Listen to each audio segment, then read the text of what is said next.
En el siguiente video vamos a ver cómo calcular el campo eléctrico y el campo potencial eléctrico para una esfera conductora. Entonces bien, tenemos nuestra esfera conductora y que posee un valor de carga neto Q positivo. Y como nuestra esfera es conductora, la carga se va a distribuir uniformemente sobre toda la superficie. Lo que tenemos que hacer ahora es trazar los ejes que nos van a servir de guía y de ayuda. En la parte superior vamos a dibujar el campo eléctrico, como ya lo veníamos haciendo. Y en la parte inferior vamos a dibujar el campo potencial eléctrico. Entonces bien, para dibujar el campo eléctrico lo primero que teníamos que hacer era dibujar nuestra primera superficie de Gauss, que va desde el centro de la esfera hasta la superficie de la esfera. Podemos ver que nuestra primera superficie de Gauss no encierra ningún valor de carga neto. Entonces, como la carga neta encerrada es igual a 0, el campo eléctrico es igual a 0. Lo siguiente que hacemos es tomar una segunda superficie de Gauss, que va desde la superficie de la esfera hasta el infinito. Y nuestra segunda superficie de Gauss encierra un valor de carga neto Q positivo. Entonces, como la segunda superficie de Gauss encierra un valor de carga neto Q positivo, la gráfica nos queda así. Pero como podemos ver si prestamos atención, nosotros estamos yendo siempre desde el centro hacia afuera.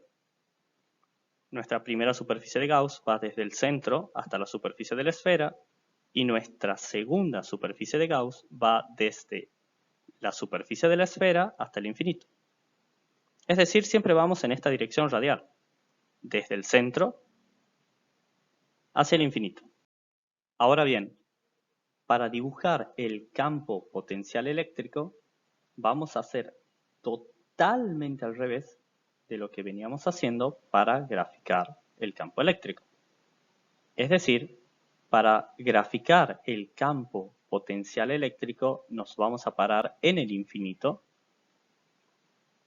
y una vez parados en el infinito nos vamos a acercar radialmente hacia el centro de la esfera. Es decir, así. Nos paramos en el infinito y nos vamos acercando hacia el centro de la esfera. ¿Por qué nos vamos a parar en el infinito?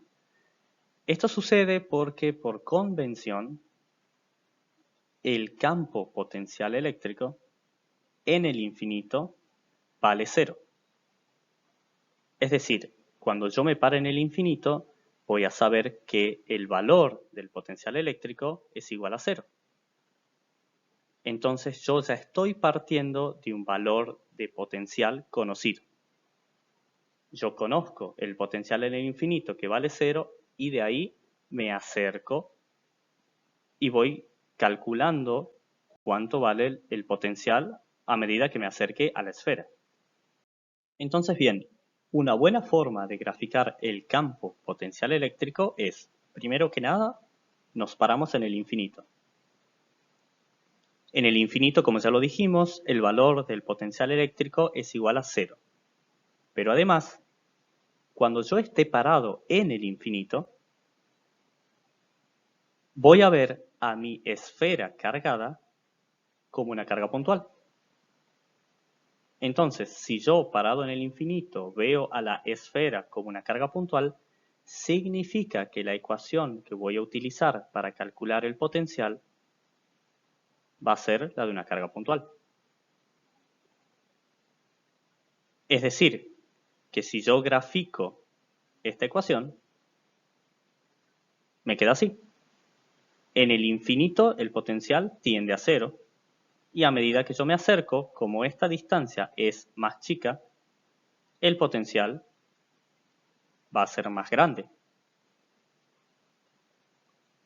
Ahora, esta ecuación es válida cuando yo vaya desde el infinito hasta la superficie de la esfera.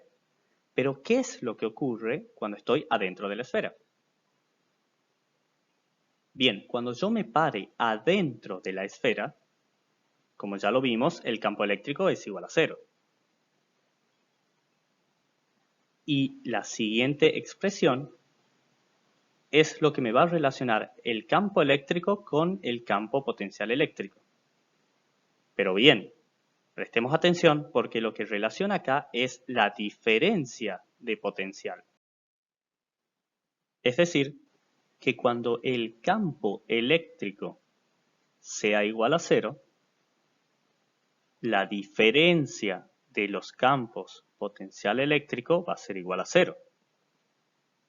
La diferencia, eso es muy importante. Ahora vamos a la gráfica. Donde el campo eléctrico es igual a 0, la diferencia de potencial entre este punto y este punto tiene que ser igual a 0. Entonces, para que la diferencia entre este punto y este punto sea igual a 0, la única opción que yo tengo es que sea una línea recta, continua, horizontal. Entonces, veamos cómo queda. El campo eléctrico, cuando yo estoy afuera, lo veo como una carga puntual. Y el campo potencial eléctrico también. El campo eléctrico en el interior de la esfera es igual a 0. Y el campo potencial eléctrico en el interior de la esfera es constante. Y lo que hay que tener en cuenta es que cuando yo dibuje o cuando yo vea una gráfica de campo eléctrico, es muy normal que haya saltos. Saltos como este, que pasa de un campo con valor igual a 0 a un campo con un cierto valor. En cambio, cuando yo grafique o vea una gráfica del campo potencial eléctrico, no puede haber saltos en la gráfica. Siempre tiene que ser algo continuo. En el campo eléctrico hay un salto de 0 a un cierto valor. En el campo potencial eléctrico no. Cambia la forma de la gráfica. Pero nunca hay un salto, nunca hay una discontinuidad entre dos puntos de la misma gráfica del campo potencial eléctrico. Y de esta manera es como queda la gráfica del campo eléctrico y del campo potencial eléctrico para una esfera conductora cargada con una carga positiva neta Q.